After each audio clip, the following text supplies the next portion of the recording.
last program saw Daniel extremely afraid as an angel appears to him. The angel is there to tell him what will befall his people, Israel, in the years to come. And he starts out in chapter 11 and verse 1 by saying, "Also I, in the first year of Darius the Mede, even I stood to confirm and to strengthen him." In other words, Daniel, 4 years ago, when Darius first took over, I was there to help see that he was able to continue.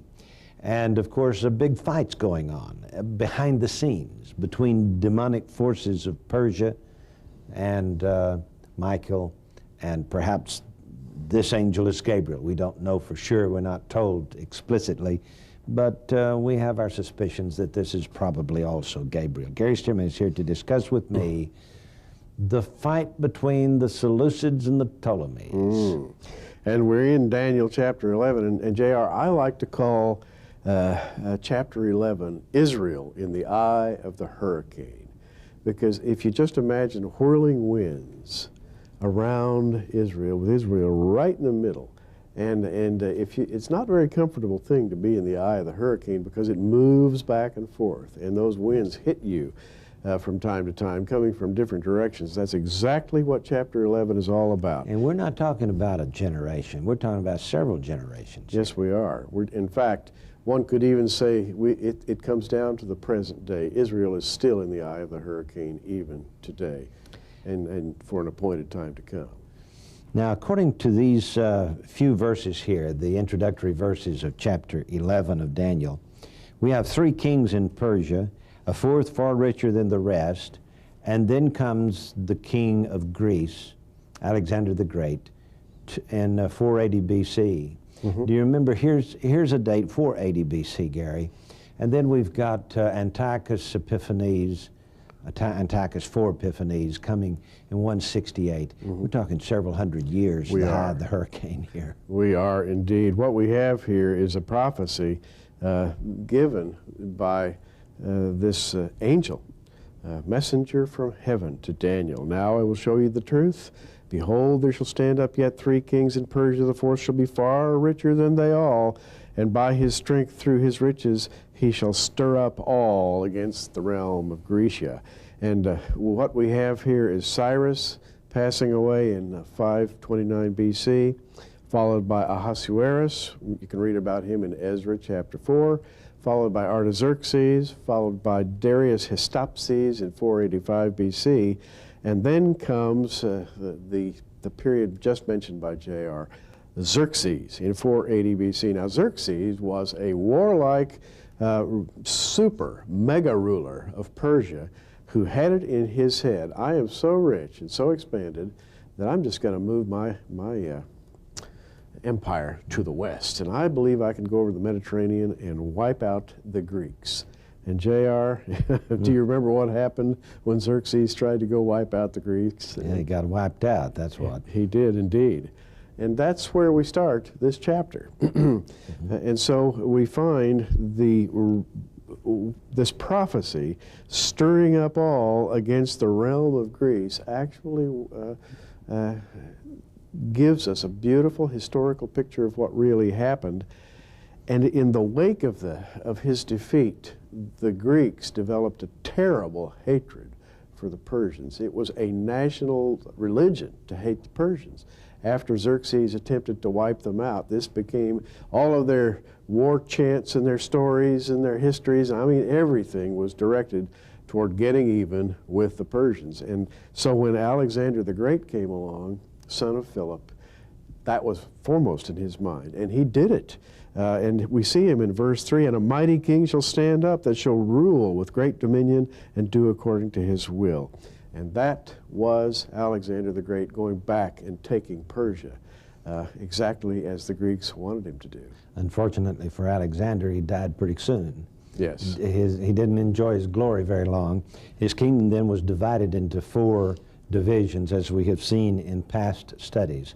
The important thing about this are the 2 generals of Alexander who took Seleucus, the northern kingdom of Babylonia, Syria. In fact, his kingdom ran all the way up into Asia to the Hermus Valley and all the way to the east to the Ganges River of India. And he made his throne in Damascus just close enough to where he could really be a thorn in Israel's side, you know. That's right. And then there's Ptolemy, who went down to Egypt, and he carried the body of Alexander down, buried it in a tomb on the west side of Egypt at a place where Alexander had resorted earlier and had loved the place, and so Alexander got to be buried in the place he loved.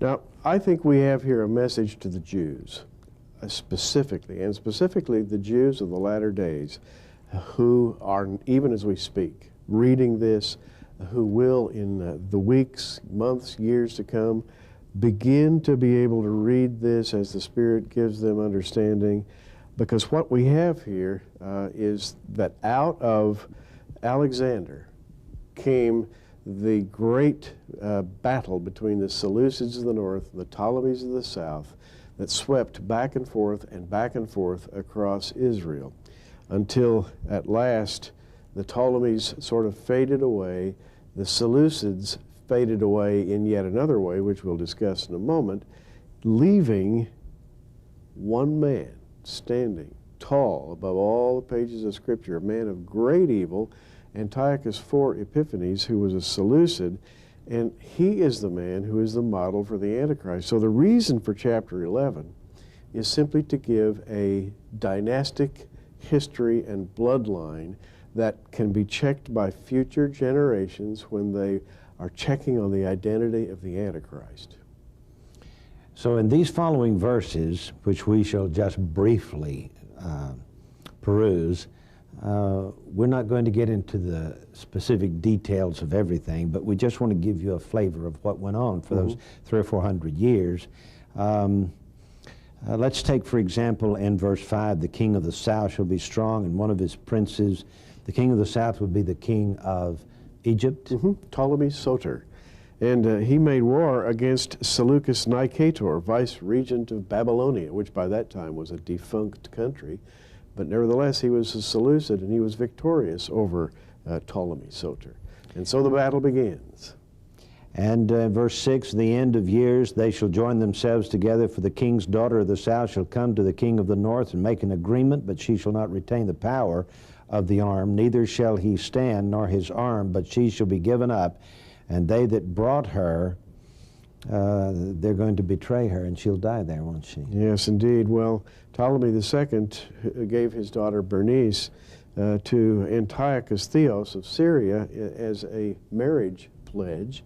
The two children were 7 years old when they were betrothed, and they were married at 12, but both were killed, which set off another round of war-making, by the way, instead of the intended result. Wow. And verse 7 says, out of a branch of her root shall one stand up in his estate, which shall come with an army and enter into the fortress of the king of the north, and shall deal against him and shall prevail. That's Ptolemy Euergetes, Bernice's brother, who absolutely breathed hatred with every breath to get even with the Seleucids, and he came and wreaked havoc upon the north. And it goes on to say, shall carry away captives to Egypt, unto Egypt their gods, with their princes and with their precious vessels of silver and gold, shall continue more years than the king of the north.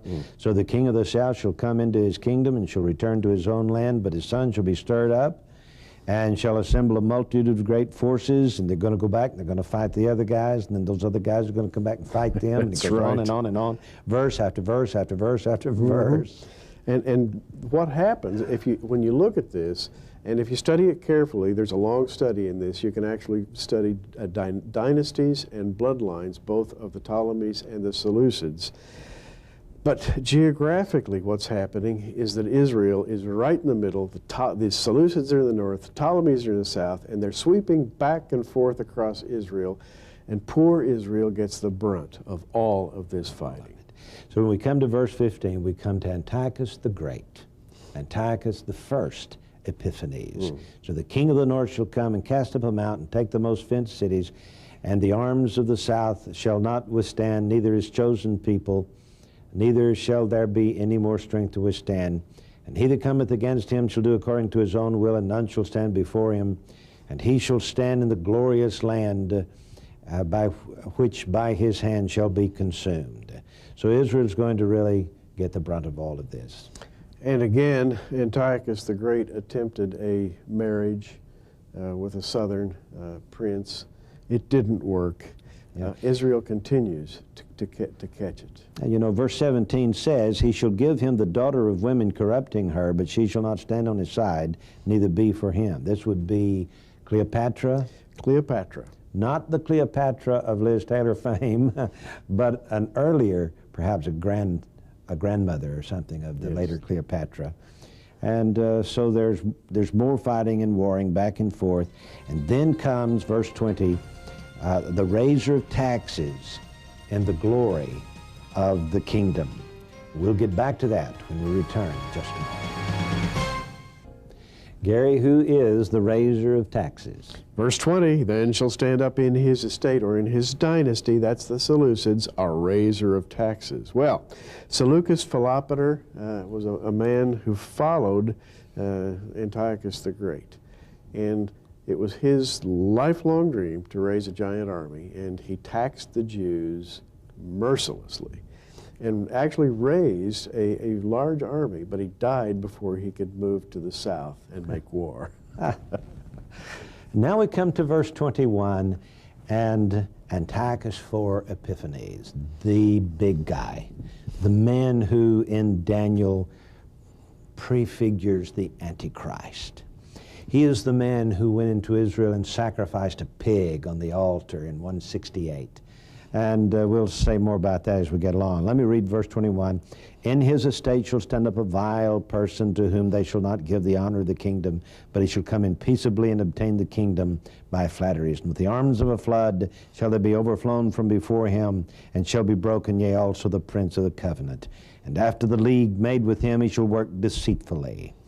Now, Gary, the story is that he tricked the Jewish people into liking him, into worshiping him, and they welcomed him into their city, and he came in with great pomp and ceremony, and suddenly he went into the temple and sacrificed a pig and just committed an abomination so abhorrent that the Jews just recoiled in horror. And he took the golden vessels and the treasures of the temple and carried them back off to Syria, including the golden menorah. And of course, this started the 3-year war with Judas Maccabeus. All that's told in the Maccabees. And Judas Maccabeus finally 3 years later to the day. And this, by the way, was December the 25th. Isn't that amazing? It is. So when they came back in, they had to build another menorah. They built it out of lead. They didn't have any gold. But they found 1 day's oil supply. And they put in the oil and lit the lamps anyway. It would take 8 days for another supply. And that 1 day's oil supply burned for 8 days in that menorah made out of lead. And that's where we get Hanukkah. Absolutely. Now, we have this battle between the Maccabees and Antiochus IV Epiphanes really prefiguring or foreshadowing the events of the latter days. From this point forward, J.R., as we read about the life of Antiochus Epiphanes, we begin to blend his life together with the life of the future Antichrist until finally, when we come to verse 36, where it says, and the king shall do according to his will, we are in the far future. Yeah. There is a break at that point. So from here forward, we're talking about not only Antiochus IV Epiphanes, but also the future king. Now, the clear implication is that they are both of the same dynasty and of the same bloodline. That is, somewhere a Seleucid blood is flowing in the offspring of some European royal somewhere who is going to stand up one of these days as the willful king, the man of sin, the Antichrist. And Daniel, it was given to Daniel to tell this story. You know, Gary, we have European royalty who are presiding over several countries, not just Europe. That's right. Some of England's provinces, for example, even the Bahamas, was ruled by an English royalty. Absolutely. And our presidents in America, many of them have ties to English royalty. Also the Canadians and several of the French royals here and there. Yes. So they're spread all over the world. No one knows who this could be. That's right. Now, the interesting thing is, it says in verse 27, "For yet the time shall be yet the end shall be at the time appointed," meaning that we have double talk here about Antiochus for Epiphanes, right, because what is said of him also has a double reference to the end time and the future Antichrist. In verse 28, "Then shall he return to his land with great riches. His heart shall be against the holy covenant." And there it is. He will pretend to support the covenant. Now, we know what the covenant is, the Abrahamic covenant, which gives the land to the people Israel. But in the end, he's going to turn that covenant upside down, and Israel will have to flee for its life. And you know, we have another time mentioned here in verse 29. "At the time appointed, he shall return and come toward the south, but it shall not be as the former or the latter, for the ships of Kittim shall come against him." This is clearly a reference to the world global system, because the ships of Kittim, which we learn in other Old Testament scripture, really refer to the merchants of Tarshish, the global merchants that appear all the way through the Bible, finally coming to their end in the book of Revelation. We're talking Mystery Babylon here. Absolutely. Mystery Babylon. Mystery Babylon's going to come against him. That's right. And so there's going to be this kingdom of the Antichrist. It's going to have so much dissension from within that it cannot possibly create utopia on planet Earth. And all of this talk by the United Nations that they're going to produce world government, and all of the glorious promises that are coming. I want you to know there's so much infighting going on, so much fighting among the politicians behind the scenes. They'll never be able to pull it off. It will fall of its own corruption. Now, J.R., just as an example of what's going on, look at today. We have Oslo and Madrid, so-called peace conferences, which in my opinion are doing nothing but denuding Israel of the power to resist the enemy offensives. And where are those coming from? Oslo, of course, a kingdom of Europe. Madrid, a kingdom of Europe. These kings are doing the same thing that the Seleucid kings did in the old days, pretending to support Israel while at the same time undermining Israel. Nothing has changed in 2,500 years. Yes.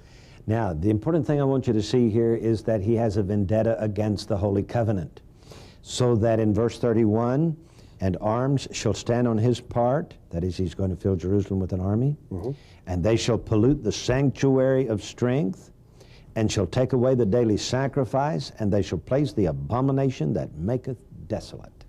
There it is. The Antichrist will commit the abomination of desolation on the Temple Mount in Jerusalem. Well, that's contested territory to this very day, isn't it? To this very day. Now, when you get to verse 35, you come to the end of a period. It says, "Some of them of understanding shall fall, to try them, and to purge, and to make them white, even to the time of the end, because it is yet for a time appointed." And at that moment in Daniel, there's a gap between verse 35 and 36, and suddenly we're in the future. "And the king shall do according to his own will, and he shall exalt himself and magnify himself above every god, and shall speak marvelous things against the God of gods, and shall prosper till the indignation," that is the tribulation, "be accomplished. For that is determined shall be done."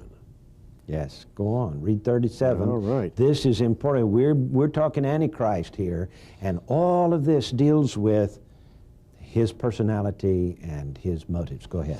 "Neither shall he regard the God of his fathers, nor the desire of women, nor regard any god, for he shall magnify himself above all." And we could go on at great length here. Let's stop there just to think of what he's going to do. He does not regard the God of his fathers, which I believe to be the God of the rabbis, which means he's going to be of Israelite descent. Yes.